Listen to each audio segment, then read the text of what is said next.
আজ মরলে কাল দুদিন। তোমার অতীত, তোমার স্মৃতি ভুলে যাবে তোমার পরিবার পুরনো দিন।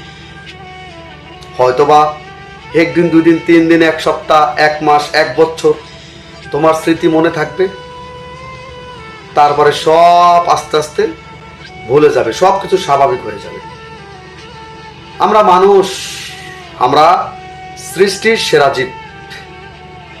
জন্ম যেহেতু হয়েছে, মৃত্যু আমাদের একদিন না একদিন হবে। হায়াত যতটুকু আমাদের আছে, আমাদের মহান আল্লাহ তাআলা হায়াত যতটুকু আমাদের রাখছে, আমরা ঠিক ততদিনই বাঁচব। বেশি 1 সেকেন্ডও না, ন্যানো সেকেন্ডও না, ততদিনই বাঁচব। তো এই দুনিয়াতে একটু ভালো থাকার জন্য কারো হক ঠকাই খায়ও না, কাউকে ঠকাইও না। কারণ দুনিয়া চিরস্থায়ী না, ক্ষণস্থায়ী। কিছু দিনের জন্য, সামান্য কিছু দিনের জন্য। শুনেছি আখিরাতের অনুযায়ী মনে হয় 2 সেকেন্ডের সম্ভবত। ওই দুনিয়াতে তুমি এই দুনিয়াতে কি করলা না করলা, ওই দুনিয়াতে এর কোনো মূল্যই থাকবে না। তোমার সাথে যাবে তোমার ঈমান, তোমার আমল।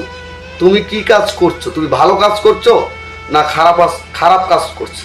তুমি পাপের সাম্রাজ্য বানাইছো, পাপের অট্টালিকা বানাইছো, কারো হক ঠকাইয়া, কারো উপরে জুলুম কইরা, কারো উপরে অত্যাচার কইরা, এগুলা কিছুই যাবে না। আর 3.5 হাত কবর যাবে। আর তোমার সাথে ঈমান, আমল, ভালো কাজ, খারাপ কাজ এগুলা যাবে। মরার পরে 40 কদম পরে তোমার এই জীবনে আত্মীয় স্বজন শেষ, আপন মানুষ, রক্তের মানুষ সব শেষ। তারপরে শুরু হবে ওই দুনিয়ার হিসাব কিসাব, হিসাব নিকাশ শুরু হবে ওই দুনিয়ার। তো ওই দুনিয়াতে ইয়া নাফসি ইয়া নাফসি ইয়া নাফসি, নিজের বাচ্চা নিজে বাঁচে। এই দুনিয়াতে পরের হক ঠকাই খাও, পরের উপর সাথে জুলুম করো, বেইমানি করো। আসলে একটা কথা হচ্ছে, আমরা এই দুনিয়ায় কিছু দিনের জন্য মেহমান হয়ে আসছি। কিছুদিন, সামান্য কিছুদিন। যেমন আমরা আসছি দুনিয়ায়, আমরা মানুষ হিসেবে এই দুনিয়া সৃষ্টি হয়েছি, আবার মরতেও আমাদের হবে, মরতে হবে।